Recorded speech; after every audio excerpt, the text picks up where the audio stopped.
The chandelier above the table glowed softly, but the room itself felt cold. A single chair stood occupied at the far end of a long dining table, polished until it reflected the light like still water. A man sat there without moving, his hands resting near a plate of untouched food.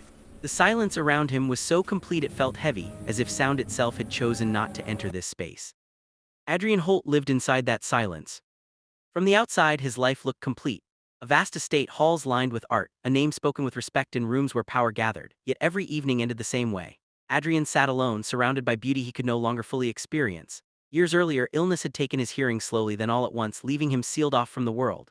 Voices became memories, music became imagination. What remained was quiet so deep it pressed against his chest.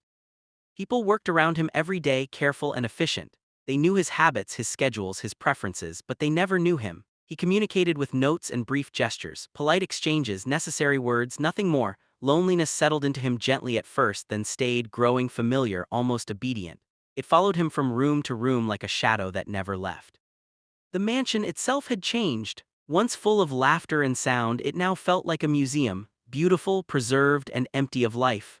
Adrienne tried to fill the space with charity events, with rare meals prepared by the best chefs, with art chosen carefully. None of it reached him. Silence swallowed everything.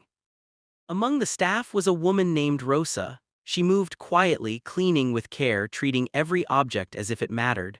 Life had been unkind to her, but she carried herself with a calm strength. She always greeted Adrienne with a soft smile, even knowing he would never hear it. It wasn't habit, it was respect.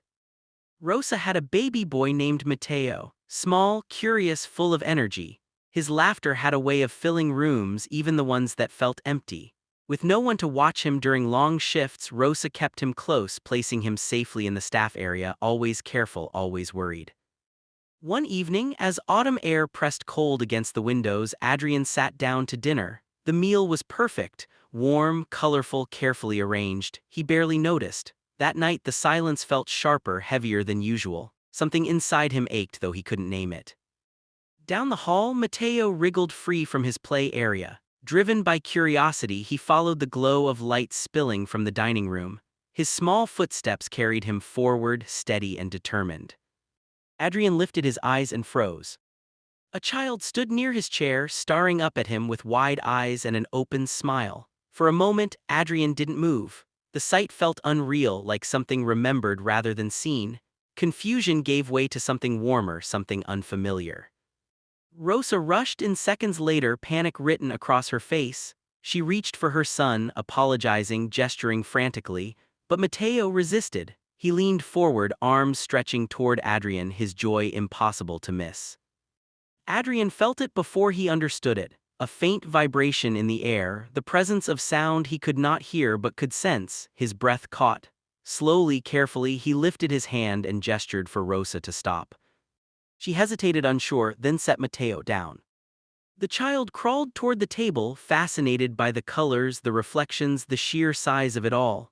Adrienne watched, something in his chest loosening. Matteo reached out and placed his small hand over Adrienne's heart. The touch was simple, gentle, honest. It broke something open. Adrienne felt warmth rush through him, sharp and sudden. No one had touched him like that in years, not without caution, not without distance. Matteo looked up at him with quiet seriousness, then babbled softly, sounds Adrienne could not hear but somehow felt deep inside. That night something shifted. The next evening, Adrienne wrote a short note and handed it to Rosa. He asked if Matteo could visit again. She was stunned but agreed. The visits became routine. Matteo sat at the long table with his bright lunchbox while Adrienne ate. He clapped, waved, leaned against Adrienne's arm. The staff noticed the change first. The man who once seemed distant now smiled more, his posture softened. The mansion felt different. Weeks passed and Adrienne began to notice the world again. The subtle vibration of footsteps, the movement of air, the rhythm of his own breathing. He wasn't hearing, not truly, but he was connecting, feeling.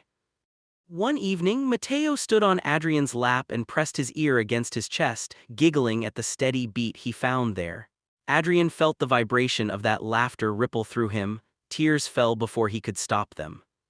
Rosa froze, afraid she had done something wrong. Adrienne shook his head gently. These were not sad tears, they were release. He began learning a new way to speak, Through gestures, through touch, through presence, silence no longer felt empty, it felt shared. Rosa worried about his growing attachment, unsure of what it meant. Then Adrian surprised everyone. He arranged for Rosa and Matteo to move into a small cottage on the property. A better salary, stability, safety. Rosa cried, overwhelmed by kindness she never expected. Adrian watched Matteo fall asleep in his mother's arms one quiet evening and understood the truth. The miracle was not sound returning, it was connection, love, life finding a way back in. He no longer dined alone, his heart wasn't alone anymore. If this story stayed with you, take a moment to like it and share it with someone who might need it. Subscribe for more quiet, soulful stories like this. And in the comments, write one word that you felt while listening, just one word.